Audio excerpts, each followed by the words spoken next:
नरेंद्र मोदी जिंदाबाद नरेंद्र मोदी जिंदाबाद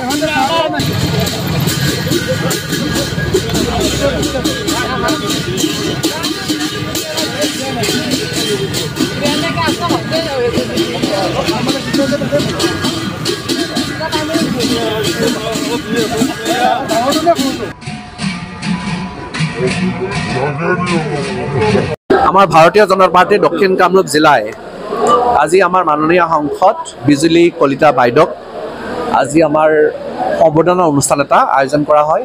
আপোনালোকে ইতিমধ্যে গম পাইছে যে এইবাৰ আমি দক্ষিণ কামৰূপে এটা অভূতপূৰ্ব সাফল্য লাভ কৰিছোঁ তিনিওটা সমষ্টিত। আমি চমৰীয়া সমষ্টিত প্ৰায় 93% হিন্দু ভোট পাবলৈ আমি সক্ষম হৈছোঁ। আমি বকচৈগাঁও সমষ্টিত প্ৰায় 97,000 ভোট পাবলৈ সক্ষম হৈছোঁ। পলাশবাৰী সমষ্টিত প্ৰথমবাৰৰ কাৰণে 1 লাখ ভোট ক্ৰছ কৰিছে। আমি 1,05,000 ভোট পাবলৈ সক্ষম হৈছিলোঁ আৰু বিজুলী বাইদেউক আমি সেই ভোটখিনি দিছোঁ। আৰু এইটো কাৰণে প্ৰত্যেকজন কাৰ্যকৰ্তা যথেষ্ট তেওঁলোকৰ কষ্ট স্বীকাৰ কৰি এইখিনি তেওঁলোকে কৰিছিল আৰু সেইটো কাৰণে ৰাইজে আমাৰ লগত আছিলে আৰু সেইটো কাৰণে বিজুলী কলিতা বাইদেউক আমি যথেষ্ট সংখ্যক ভোট দিবলৈ সক্ষম হৈছিলোঁ। আৰু সেইটো কাৰণে আজি এখন গেট টুগেডাৰ লগতে বাইদেউক আজি সম্বৰ্ধনা অনুষ্ঠান এটা আয়োজন কৰা হৈছিলে আৰু দেখিছোঁ যে প্ৰত্যেকজন কাৰ্যকৰ্তা যথেষ্ট উৎসাহিত হৈ আছে। এই উৎসাহে আগন্তুক দিনবিলাকত আমাৰ যি পঞ্চায়ত নিৰ্বাচন আহি আছে এই পঞ্চায়ত নিৰ্বাচনত নিশ্চয়কৈ আমাৰ দলটোক অধিক শক্তিশালী কৰিব আৰু আমি পঞ্চায়ত নিৰ্বাচনত অভূতপূৰ্ব সাফল্য আমি লাভ কৰিবলৈ সক্ষম হ'ম।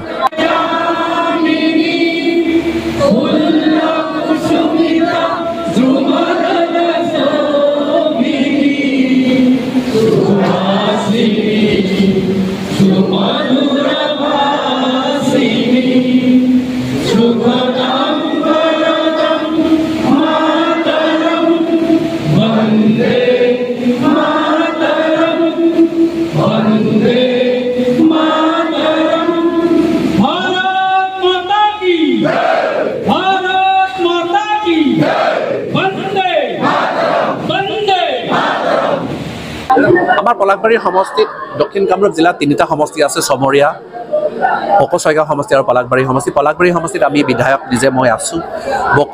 বকচৈগাঁও আৰু চমৰীয়া সমষ্টিত আমাৰ বিধায়ক নাই।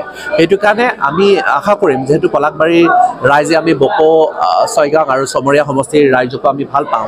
আমি আশা কৰিম যে বাইদেৱে নিশ্চয়কৈ পলাশবাৰী সমষ্টিটো বাইদেৱে চাব নিশ্চয়কৈ, কিন্তু তাৰ লগে লগে যিহেতু চমৰীয়া আৰু বকচৈগাঁও সমষ্টিত আমাৰ MLA নাই, তাতো বাইদেৱে নিশ্চয়কৈ অধিক গুৰুত্ব প্ৰকাশ কৰিব লাগিব।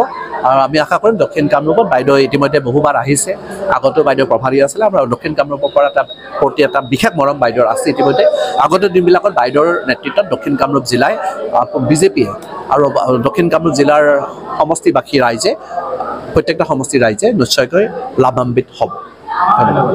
কাৰণ প্ৰতিগৰাকী কাৰ্যকৰ্তাৰ মৰম চেনেহ তেওঁলোকে আকৌ এবাৰ বোলে দিছে, গতিকে খুব আনন্দিত হৈছোঁ। আৰু এই সুযোগতে আমাৰ জিলা সভাপতি মহোদয়, কাৰণ তেখেতৰ নেতৃত্বতে হৈছে, গতিকে ধন্যবাদ জ্ঞাপন কৰিছোঁ। বিধায়ক মহোদয় আছে, ধন্যবাদ জ্ঞাপন কৰিছোঁ। প্ৰতিগৰাকী কাৰ্যকৰ্তাকে অন্তৰৰ পৰা ধন্যবাদ জ্ঞাপন কৰিছোঁ।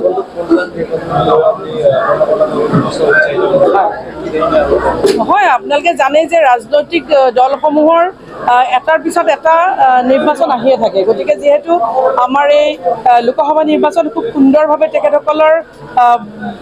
তেখেতসকলে যি ধৰণে পাৰ কৰিলে, আগন্তুক পঞ্চায়ত নিৰ্বাচনতো আমি এটা ভাল ফলাফল দেখুৱাবলৈ সক্ষম হ'ম প্ৰতিগৰাকী কাৰ্যকৰ্তাৰ সহযোগত।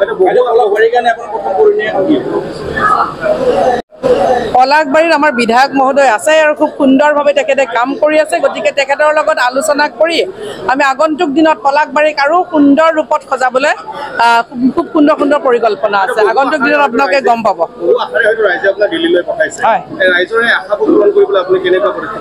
মই ক'লোৱে যে বহুত আশা আছে আৰু বিশেষকৈ গুৱাহাটী লোকসভা সমষ্টিৰ বহু কথা আমি উত্থাপন কৰিবলগীয়া আছে, গতিকে ৰাইজৰ সহযোগত তেখেতসকলৰ আশীৰ্বাদত আমি আমাৰ নতুন অভিজ্ঞতা, আমিও যিহেতু এবাৰ প্ৰথমবাৰ গৈছোঁ সংসদৰ মজিয়াত, গতিকে আমি নতুন অভিজ্ঞতা বুটলি আমি যাতে কাম কৰি যাব পাৰোঁ তাৰ বাবে আমাৰ সম্পূৰ্ণ চেষ্টা থাকিব।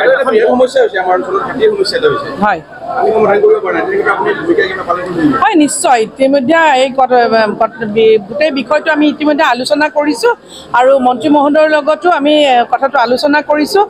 গতিকে আগন্তুক দিনত ঠায়ে ঠায়ে এনেকুৱা ধৰণৰ অসুবিধা নোহোৱা নহয়। আমাৰ গোৱালপাৰা জিলাতো তেনেকুৱা ধৰণৰ অসুবিধা হৈছে, গতিকে সেই কথাটো আমি ইতিমধ্যে আলোচনা কৰিছোঁ আৰু তাৰ এটা সমাধান উলিয়াব লাগিব।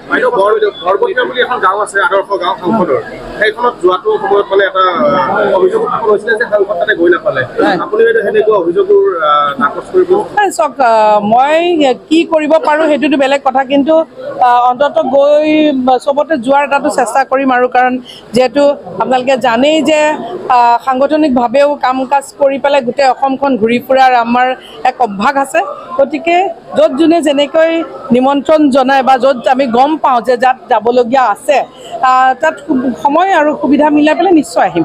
ধন্যবাদ। হয়